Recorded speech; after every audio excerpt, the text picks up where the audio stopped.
Hello everyone.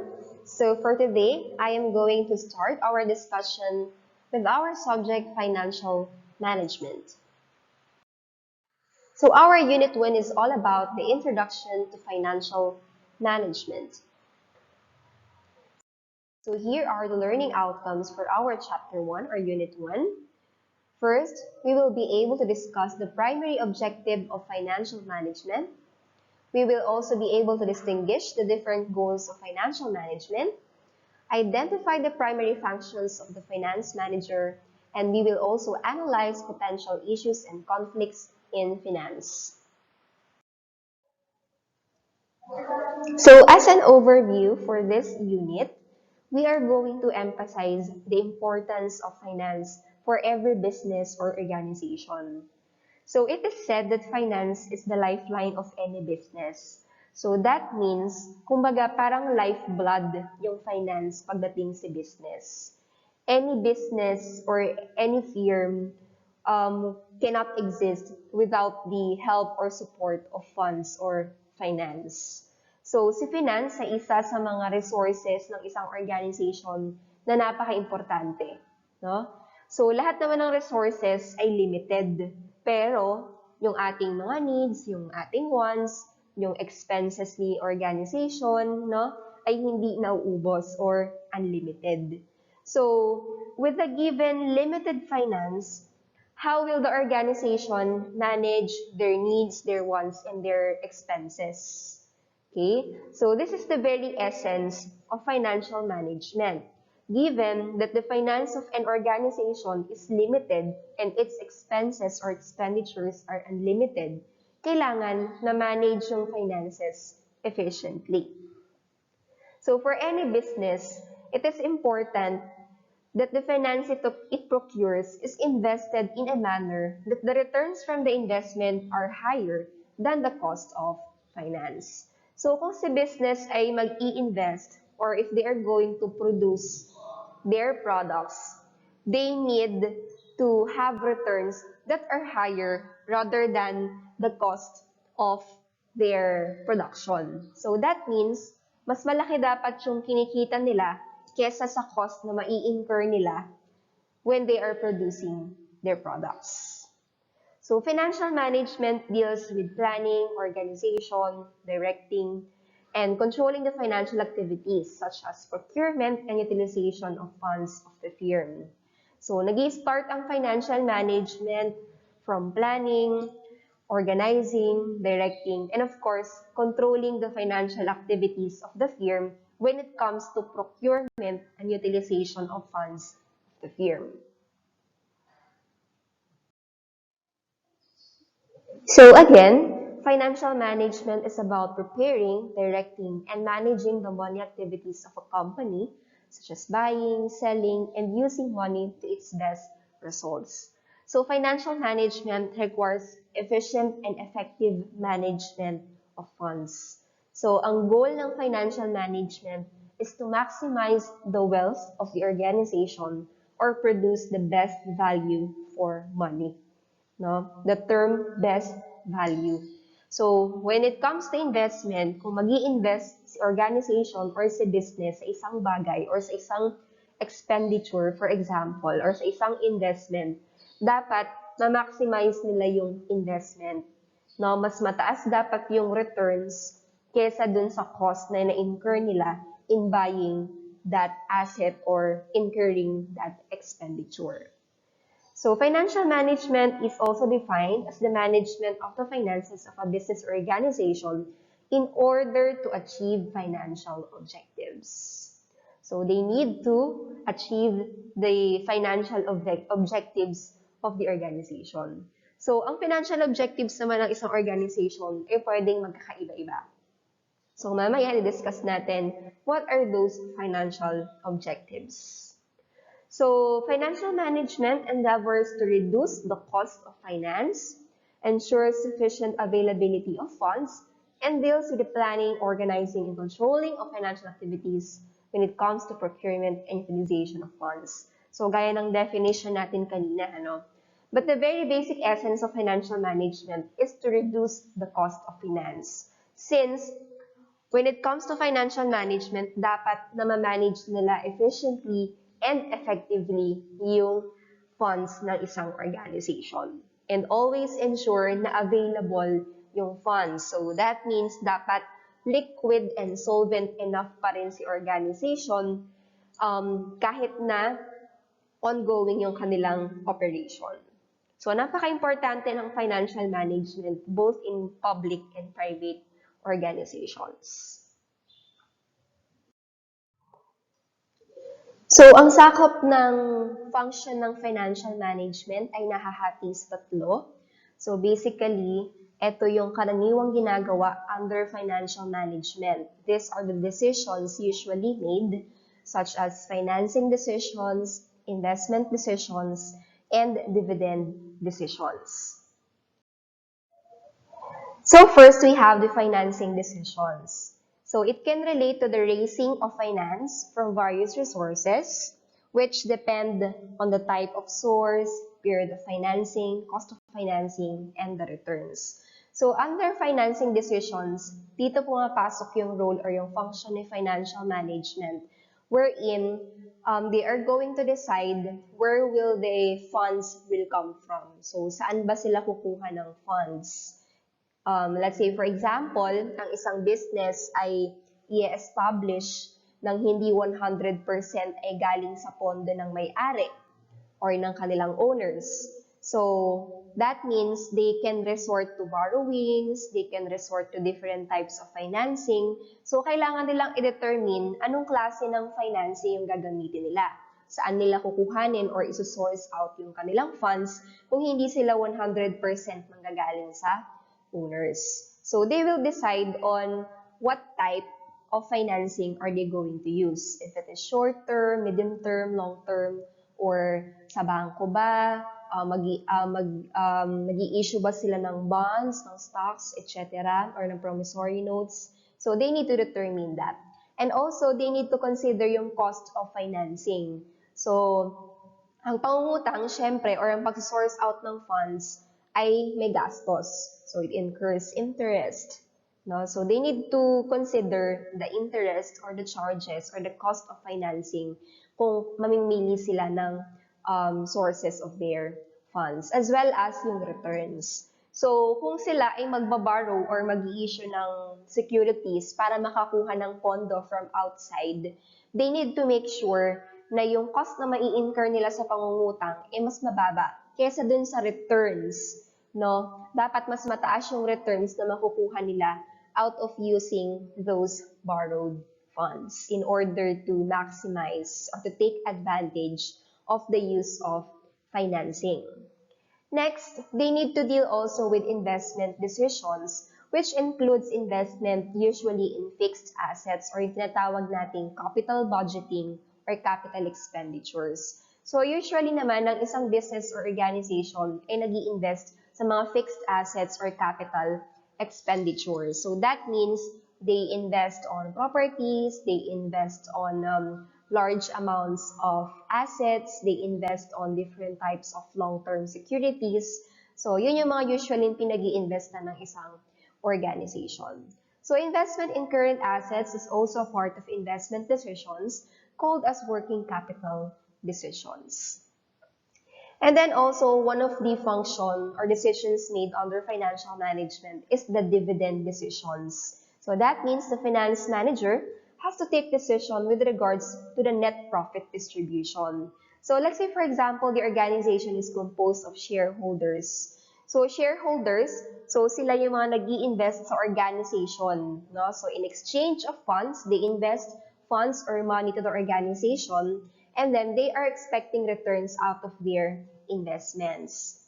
So being a shareholder, they expect to receive dividends or yung in-invest nila, in-expect nila nakikita yung in-invest nila. No? So through dividends, yun yung form ng earnings nila ng mga shareholders through dividends. So dapat alam i-determine ni finance sector or finance department and even the finance manager on ano yung mode ng payment, no? Gaano kadalas yung pag-i-issue nila or pag-i-release nila ng dividends, no? Kailan. sila mag-release ng dividends and in what percentage are they going to distribute as dividends. So these three are the main decisions made under the financial management. So dito rin iikot yung ating subject na financial management. So what are the goals of financial management?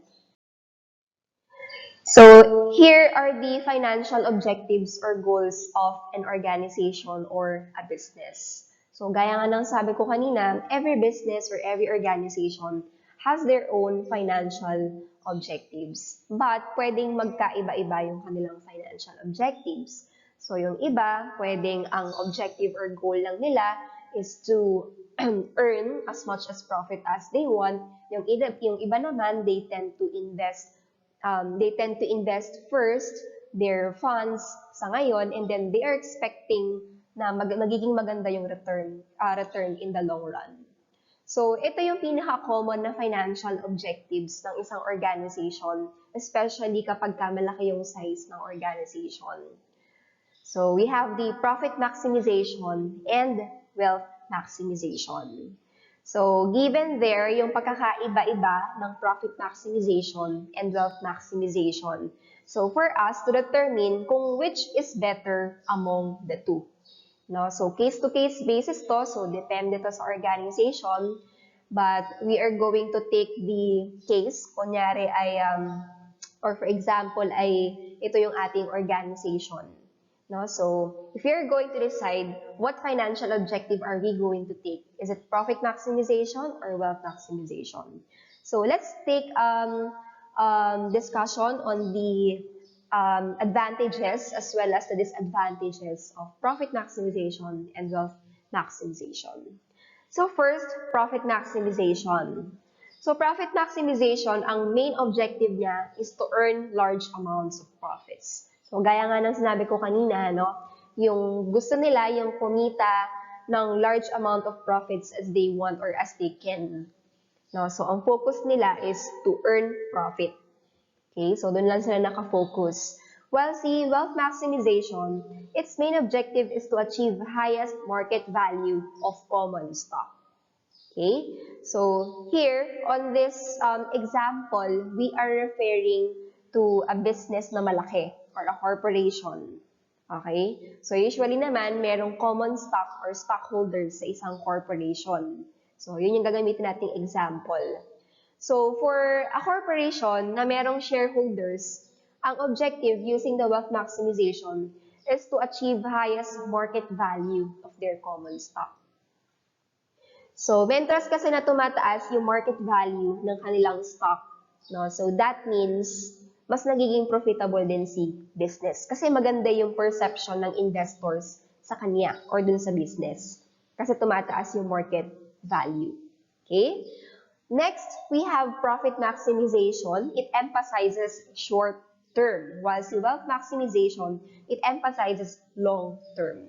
So, gaya nga ng sabi ko kanina, si profit maximization, their goal is to earn profit as much as they want on the short run. While si wealth maximization naman, they invest now and then they expect something in return in the future. So they want to sacrifice or they tend to sacrifice today, believing or anticipating na meron silang marireceive na magandang impact or magandang effects in the long run or sa katagalan. Next, profit maximization, it ignores time value of money. So, si profit maximization, hindi niya kino-consider kung kailan niya marireceive yung profits as long as ang importante sa kanya is makareceive siya ng profits or kumikita siya. Unlike ni wealth maximization, it considers time value of money. So, paano po yun? Kinakalkula ni wealth maximization yung anticipated kung kailan darating yung income. No? Kasi pagka na-anticipate nila or na-i-plan nila ahead of time kung kailan nga ba nila marireceive yung profits. First year ba? Second year? Third year? Pag alam nila kung kailan, mas kaya nilang mag-plan, no, ahead of time kung ano yung gagawin nila dun sa kikitain nila. So, for example, On the first year nila na-receive yung kanilang profit na $500,000. So yung profit na $500,000 on the first year, pwede nilang gamitin on the second year. And then yung kikitain nila for the second year, pwede pa rin nilang gamitin on the third year. Unlike ni profit maximization, if wala silang idea kung kailan papasok yung profit nila, let's say for example, on the first year, wala silang profit, so wala silang pang-invest for the second year, additional investment for the second year.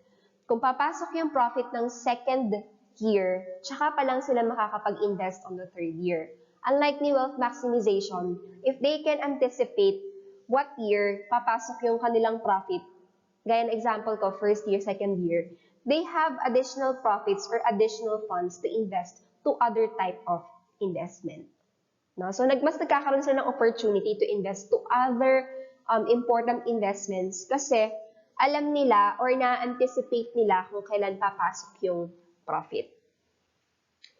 Next, pang-apat, pagdating sa profit maximization, it ignores risk and uncertainty. So, basta ang goal lang nila is to earn as much profits as they want. No? Hindi sila aware or hindi nila kino-consider yung risk and uncertainties. While kay wealth maximization, they recognize risk and uncertainty. So, they will plan it ng mabuti. Then, the last one, it ignores timing of return. While si wealth maximization, it recognizes the timings of return. So, parang yung high time value of money tsaka yung timing of returns is related to each other. So, they consider kung kailan darating, tsaka kino-consider nila yung time value of money na pwede pang mag-compound yung pera habang dumadaan yung panahon. So, those are the common difference between profit maximization and wealth maximization, as well as nakita rin natin yung advantages and disadvantages ng profit and wealth maximization. So, depende pa rin to sa business if what type of financial objective are they going to choose or are they going to take when it comes to their financial objectives. So, on the previous slides, I have mentioned shareholders. So, for this slide naman, we are going to differentiate stakeholders from shareholders because on the future, may encounter nyo pa rin itong mga terms na to, stakeholders and shareholders. So, para mas maintindihan kung ano po ang pagkakaiba ng stakeholders and shareholders, here are the differences between the two. So, when we say stakeholders, these are people who have an interest in the business but don't necessarily own it. While sa shareholders, they partly own the business through shares of stock. So, in terms of ownership, the stakeholders, it does not necessarily mean na sila po ay may-ari or merong ownership. So, they have interest in the business pero wala silang ownership. So, example niyan, pag sinabi nating with stake or with interest, sila yung may pakialam sa existence ng business. No? So, sila yung reliable or dependent on the existence of business.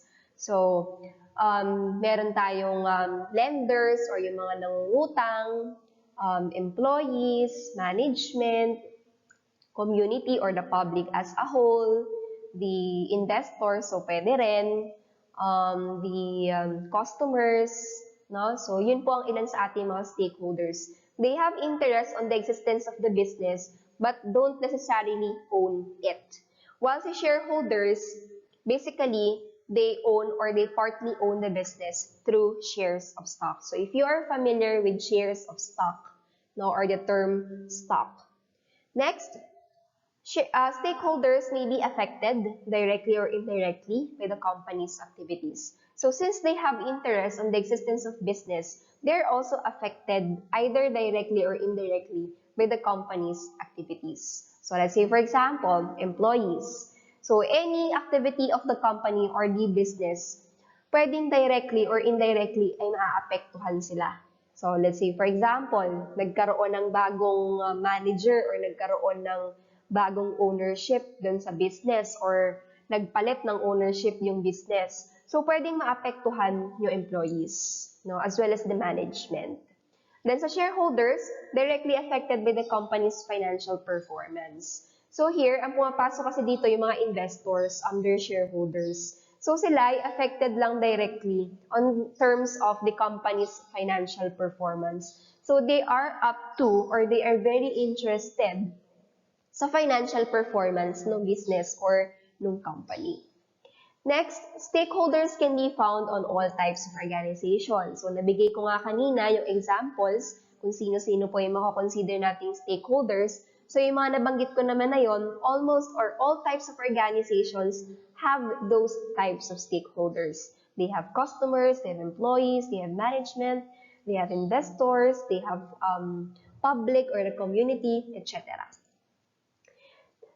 How about the shareholders? So, they found only in companies that issue shares. So, meron lang shareholders dun sa mga companies na nag-i-issue ng shares. So, let's say, for example, corporation. So, usually, mga large companies na nag-i-issue ng shares of stock. Next, the primary focus of stakeholders is on the company's performance and goodwill.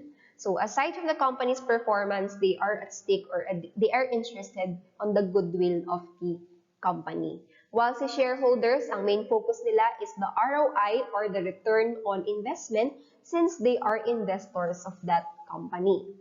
Then the last one, stakeholders, they are stakeholders but not necessarily shareholders. No? So sabi ko nga kanina, it doesn't necessarily mean na shareholder sila. Okay? Kasi under our stakeholders, meron tayo doon investor. No? Pero hindi po ibig sabihin na stakeholder ay shareholder na sila. While si shareholder, they're always classified as stakeholders because sila yung tinatawag nating investor under our stakeholders. So, kumbaga, si shareholders po or yung investor ay under po ng stakeholders. And to sum up, stakeholders, they are composed of people who have an interest and are directly or indirectly affected with the company's activities and company's performance.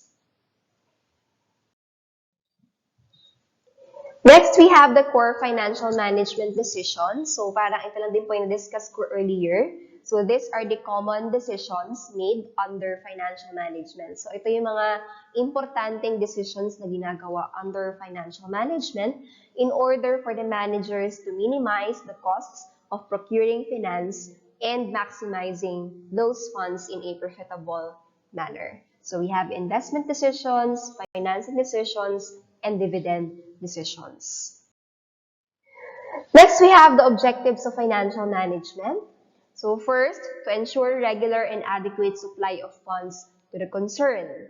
So they need to maintain the availability, sufficient availability of funds. So kailangan sila ay liquid, sila ay solvent, kahit na ongoing yung kanilang operation. So they need to maintain sufficient or adequate supply of funds.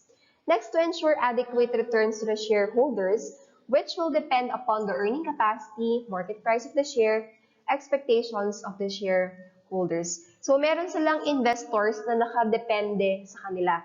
So, they need to make sure na meron pa rin adequate returns for the shareholders. So, yung returns or yung profits naman ay nakadepende sa earnings, syempre, ng organization, sa market price of the share, and sa expectations of the shareholder.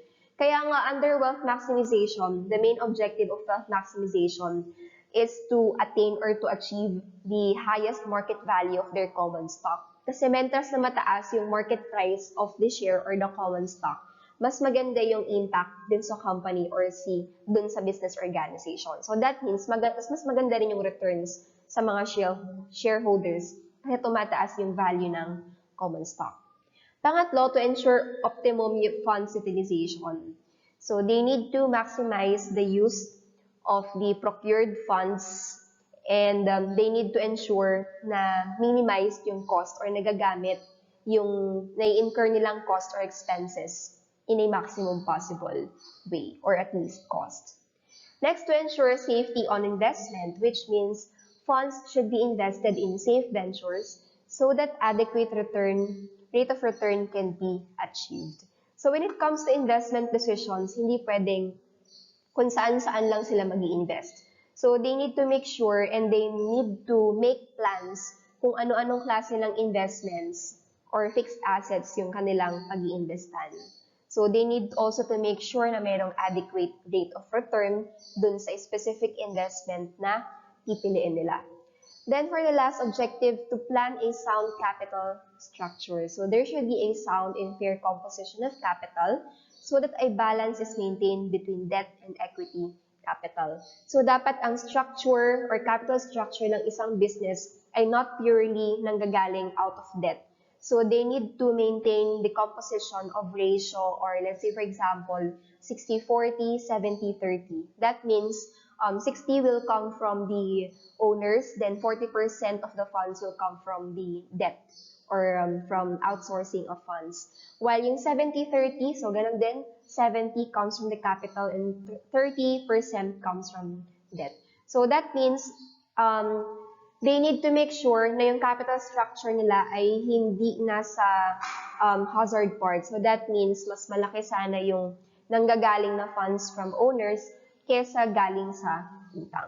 But then again, depende pa rin yun sa business kasi kung mas mataas man yung nanggagaling sa debt pero na-maximize naman nila at nagagamit naman nila ng maayos yung borrowed funds in order to be productive and in order to yield profit, it's okay pa din. So those are the objectives of financial management. So next, what are the common functions of financial management? So here are the common functions or responsibilities under financial management. So ito yung karaniwang ginagawa na activities under financial management. So they estimate the capital requirements, gaano kadami yung kanilang kailangan na funds, saan manggagaling. Then, determination of capital composition. Ayan, so talking about the capital structure or capital composition. Ilang percent ang manggagaling sa owners, ilang percent or kailangan ba nilang mag-source out ng funds. Then, choice of source of funds. So, kung mag-a-acquire sila from outside, what type or saan manggagaling. So, it depends upon their choice. Next, investment of funds. So, kailangan na ma-maximize nila yung paggamit nila ng funds. So, hindi dapat idle yung kanilang cash. Dapat na ma-maximize yun in terms of investing those excess funds into different productive investments. Then, disposal of surplus. Ayan. So, gaya nga ng sabi ko, so if there are excess funds, hindi dapat siya remain idle. So, dapat nai-invest siya into different and diversified productive assets. Then, management of cash. Ayan. So, financial management, one of the main function is to control the cash or the financial activities of the firm. Then, financial controls. So, different tools, different controls used in controlling the financial activities of the firm. So, para na-maintain pa rin nila yung liquidity, yung solvency, yung profitability ng business kahit na merong cash inflows and cash outflows. So, napaka-importante ng finance pagdating sa business. It is one of the most crucial thing that should be managed inside the organization. So that's why it needs to be managed very well. It needs to be managed effectively and in a secured way. So here are the routine functions of financial management. So ito naman yung araw-araw na ginagawa in order to manage the financial affairs of the business. So kumbaga ito yung daily basis na ginagawa para makontrol or nasa ayos palagi yung financial matters ng isang organization. So they supervise cash receipts and payments. Yung na pumapasok na pera tsaka yung lumalabas na pera, they monitor that. Safeguarding of cash balances. So dapat alam nila every day how much is the ending cash balance, then what are they going to do with those cash balances. Then safeguarding of securities, insurance policies, and other valuable papers. Taking proper care of mechanical details of financing, record keeping and reporting, and credit management. So these are the daily basis or routinary functions of financial management.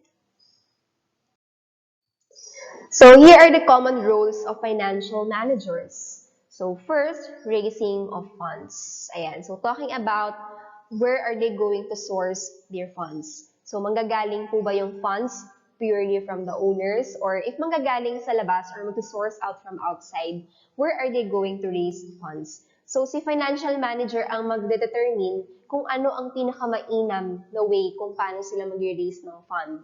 So he or she needs to consider the advantages and disadvantages of this type of financing. Ano ba mas okay? Short term, medium term, long term? Alin ang financing na mas matitake advantage natin yung benefits? Okay? Next, allocation of funds. So if meron ng funds na magagamit si business or si company, next role is to allocate those funds. So, si financial manager, responsible siya on how he or she is going to allocate those funds. So again, it requires careful planning, it requires critical thinking about how are they going to manage the funds or the allocated funds effectively and efficiently. Then profit planning. Ayan. So, syempre, they need to anticipate, they need to project yung profits or yung kanilang revenues para makakagawa din sila ng iba't ibang plans nila. So, that's part of financial management, expecting or forecasting their sales. Then, understanding capital markets. So, dapat naiintindihan din ng financial managers and immersed din dapat siya sa capital markets. So, when we say capital markets, dapat aware si financial manager in investing into different securities. So, capital markets deals with long-term securities. So, dito po nagtatransact or nagtitrade or nag-i-invest ng mga long-term securities such as long-term bonds, stocks, and other valuable papers. So, napakalawak ng role ng isang financial manager. Hindi lang ito yung basta pag-safeguard ng pera, pag-allocate or pag-budget ng pera, or aalamin kung saan i-source out yung funds. Kailangan din niyang isipin kung saan niya kailangang i-invest or paano niya mas ma-maximize yung use ng funds of the company in order to benefit all of the stakeholders. And at the same time, kailangan ma-maintain niya na stable pa rin yung financial status ng business. So when we are talking about financial decisions and risk-return trade-off, so na-mention na natin kanina kung gaano kalawak yung trabaho ng financial manager as well as the functions of financial management. So hindi lang siya nag-i-stop sa simpleng pagmamanage ng money, but kailangan din niyang ipagsapalaran yung pera eh. So kailangan din niyang i-invest yung pera or andun pa rin yung decision nila, andun yung dilemma na kung saan are they going to hold the cash or are they going to invest. So if they are going to decide to invest those funds, they need to make sure or they need to carefully plan the risk and return trade-off. So ano ba yung risk-return trade-off? So pagka nag-i-invest, syempre may risks attached. So pwedeng low risk, medium risk, high risk.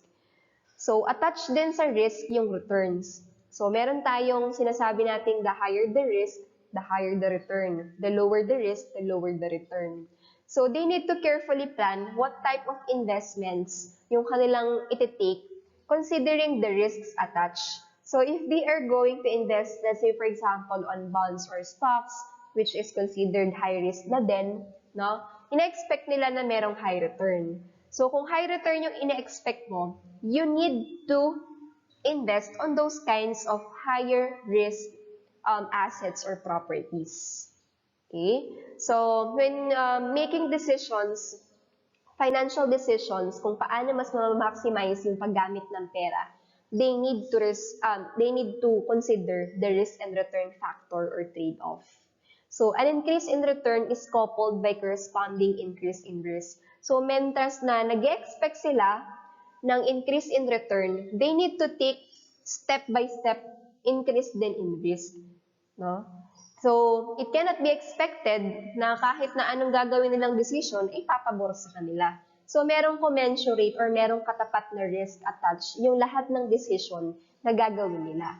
So, ang obligasyon dyan ni financial manager is to ascertain that such risk present is tolerable. So, dapat for the company, tolerable yon. So, hindi dapat malalagay sa alanganin si business or si company kapag ginawa niya yung decision na yon. Okay? So, the firm must recognize the risk and include this in whatever financial decisions it will make. So, all decisions, especially financial decisions, entails risk. So, nagva-vary lang yan kung low, medium, or high. So, dun magdedepende yung ating decision.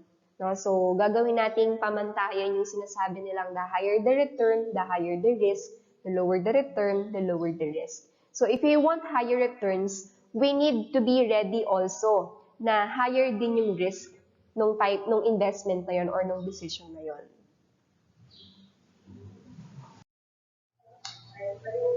The last concept for this chapter is what we so-call the agency relationships. So, agency relationship is a typical relationship that arises when the principal hires an agent to perform services or the decision-making authority is delegated to the agent. So, there is a relationship between the principal and the agent. Now, so si principal, siya yung mag-hire ng agent to perform services or decision-making on his or her behalf. So, yung relationship between the principal and the agent is what we call the agency relationship. Okay? So, however, the agent is not fully responsible for the decision that is made. Since the agent and the principal may have different goals, the agency relationship creates a potential conflict of interest. So, si principal na nag-hire kay agent, pwede kasing magkaiba yung kanilang goals, yung kanilang objectives, yung kanilang motives, or yung kanilang interest. So, pwedeng magkaroon ng potential conflict of interest between the relationship between the principal and the agent if that's the case.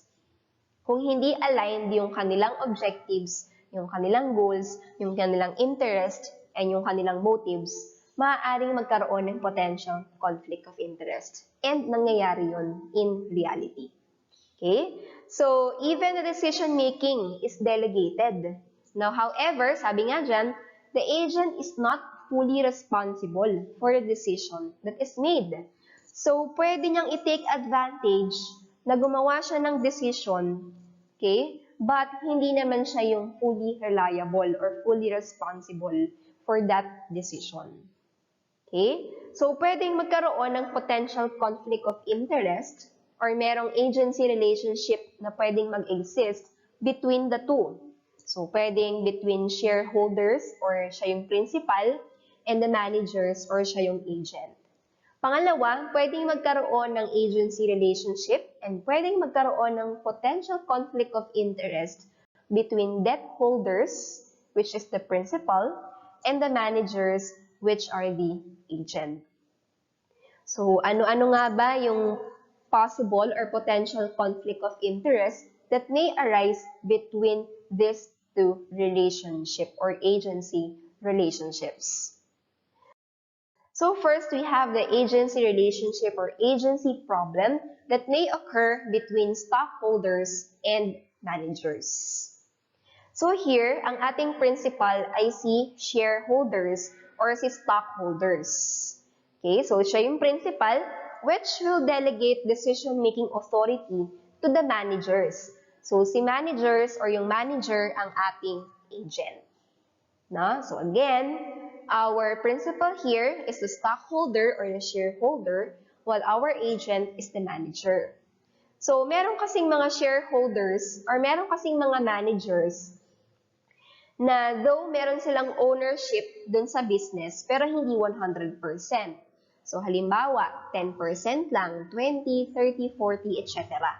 Unless hindi 100% yung kanilang ownership dun sa business, we cannot fully rely na 100% ay gagawin nila honestly.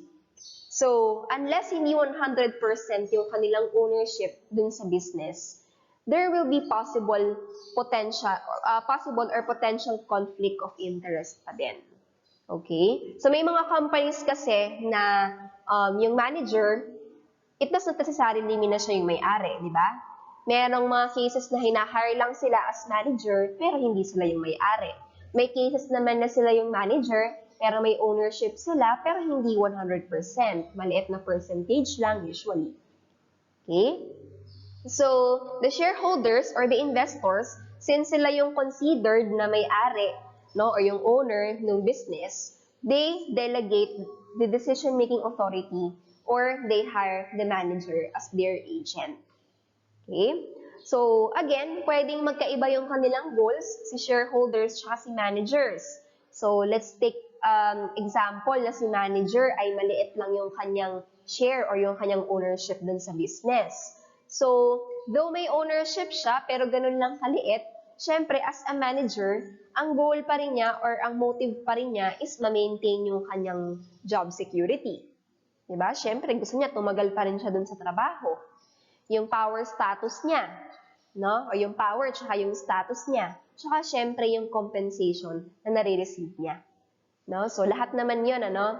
So, yun yung motive or yung interest ng manager. So, pwedeng iba yung interest syempre ng shareholders. So, si shareholders naman, syempre, ang gusto niya is to maximize the wealth of the company. Gusto niya, maganda yung company's performance and mas tumaas yung market price or market value of the shares. Okay? So, since magkaiba yung kanilang motives or interest, pwedeng magkaroon ng potential conflict of interest or agency conflict between the two. Lalong-lalo na nga kung ang example nga natin ay napakaliit ng share or ng ownership ng business or lalong-lalo na kung walang ownership yung manager dun sa business. Kung purely management lang siya or taga-manage lang siya ng business. So, napaka-posible na magkaroon ng agency conflict between the two. Okay? So, ano-ano ngayon yung ginagamit na mechanisms or tools ng shareholders in order to motivate their managers to act in the shareholders' best interest? So, para ma-motivate nila yung managers to act in the shareholders' best interest, ginagamit nila yung 4 options or tools here. So, we have the managerial compensation, wherein they tend to increase the salary of the managers. They tend to give incentives, they tend to give bonuses, or they tend to give trips, free ganito, etc. So, para mas ma-motivate si manager, ginagandahan nila yung compensation scheme ng manager para mas ma-motivate si manager to act in the best interest of the shareholders. Pangalawa, direct intervention of shareholders. So, mismo si shareholders, nag-i-intervene na siya doon sa pamamalakad ni manager or ng management. Okay? Kasi, ang mga shareholders, sila din ang nagde-decide or sila din ang nagbobotohan kung sino ang uupo na manager. Kung sino ang mga i-designate nila as board of directors, no? Yung kanilang board, members of the board, sila din ang mag-vote for that. Then, the threat of firing. Ayan. So, if the manager continuously do na hindi niya ginagawa yung kanyang trabaho to the best interest of the shareholders, there is a threat of firing. And the worst is the threat of takeovers. So, gaya nga ng sabi ko, ang mga shareholders, they are the one who decide or designate person or people na ilalagay nila to manage their business. So here are the common mechanisms or tools used in order for them to motivate their managers to act in the best interest of their shareholders. Another agency relationship that occur or another agency problem that may exist between these two ay yung between the shareholders or through managers versus creditors. So, managers are the agent of both shareholders and creditors. So, shareholders empower managers to manage the firm. Okay? Creditors empower managers to use the loan. So, basically, normal na for every business or for every organization ang magkaroon ng creditor. So, si creditor or si lender ang isa sa stakeholder ng isang business. So, meron siyang interest dun sa existence ng business kasi siya ay nagpapautang dun sa business. So, ang stake niya dun sa business is syempre mabayaran siya. No? So, kumikita siya through pagpapautang dun sa business. Okay? So, pwede magkaroon ng conflict between the creditors and the shareholders through its managers. No? So, nasa disadvantage part sometimes si creditors. So, being employed by the firm, managers are more likely to act in the best interest of shareholders, not for the creditors. So, since si manager or yung management, sila ay employed by the shareholders or by the owners, syempre they act in the best interest of the shareholders. But sometimes, they tend to forget their responsibilities, no, or their reliabilities dun sa creditors. So, through their managers or agents, shareholders may maximize their wealth at the expense of creditors. So, ito yung sinasabi ko sometimes, creditors are at a disadvantage point. So, paano ba nangyayari yon? So, for example, taking riskier projects than those agreed to at the outset. So, si creditor, nagpautang siya kay business. Okay? On its perceived business and financial risk. So, merong pag-iinvestan yung business. So, pinautang ni creditor. So, si shareholders o yung business itself, take riskier investments. No? So, tinag-take sila ng riskier investments, the shareholders receive the full benefit of success. So, kung naging successful yung kanilang investment, no, lahat ng benefits or the full benefits, syempre, napupunta kay shareholders. Ano lang ang napupunta kay creditors? Yung ipambabayad lang dun sa inutang. No? Dun kay creditors. Pero kapag ka nag-fail or naka-incur ng losses, yung business or yung shareholders dun sa investments na pinasok nila, nagsha-share din ng losses yung creditors. Pero pagdating sa successful or sa success ng business, ano lang ang nare-receive ng creditors? Yung bayad lang, yung payment plus interest lang dun sa pinautang nila. But when it comes to losses or failure, they still share their losses with the shareholders or with the business.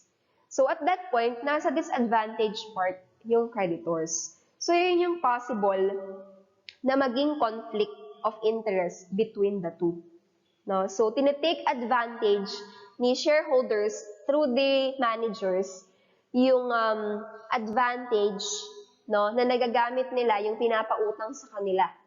Okay? But when it comes to losses, nagsasuffer din syempre yung creditors. So, borrowing more debt to significantly increase dividends or repurchase outstanding stock. The firm becomes riskier because of increased leverage. So, mentras na nangungutang or nagsosource out ng funds si business, mas nagiging riskier or mas nagiging hazardous yung status ng firm.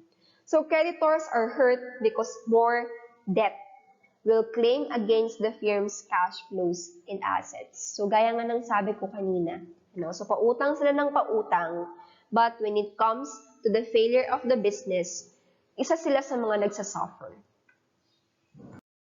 So, ano ngayon yung ginagawa ni creditors para maprotektahan yung sarili nila, or to protect themselves against shareholders through their managers? So, nagbibigay sila ng mga restrictive covenants in their debt agreements. So, here are as follows. So, usually, they impair the shareholders or they give the shareholders these restrictive covenants. Lose access to the debt markets. So, if the company fails to pay their loans dun sa specific creditor, maaaring magkaroon sila ng problem in sourcing out of funds to other debtors or to other creditors rather. No? So, pwedeng mawalan sila ng access sa debt markets, nahihirapan silang makautang.